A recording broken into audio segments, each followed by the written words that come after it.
27ویں آئینی ترمیم کے ذریعے آئین کا آرٹیکل 6 عملی طور پر آئین سے حذف کر دیا گیا ہے۔ آئین کی پامالی کی صورت میں سپریم کورٹ اور ہائی کورٹ کے ججز، وزیر اعظم، صدر اور وفاقی وزراء اپنے حلف کے مطابق آئین کے دفاع کرنے کا پابند نہیں رہیں گے۔ ملک کا وزیر اعظم بھی لاپتہ ہو گیا تو کوئی عدالت یا ادارہ کارروائی نہیں کر سکے گا۔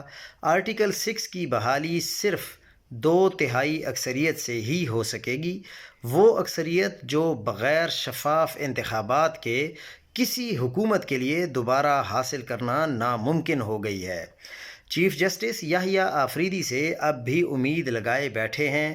جسٹس منصور علی شاہ اور منیب اختر کو سائیڈ لائن کر کے یحییٰ آفریدی صاحب کو چیف جسٹس بنایا گیا، وہ بن گئے، انکار نہیں کیا۔ پھر جسٹس منصور اور جسٹس منیب نے 26ویں ترمیم کے خلاف کیسز پر فل کورٹ بینچ بنانے کا فیصلہ کیا تو جسٹس یحییٰ آفریدی نے عمل درآمد نہیں ہونے دیا۔ پورا 1 سال حکومت کو مکمل سہولت دی تو اب وہ 27ویں ترمیم کا کیا جائزہ لیں گے؟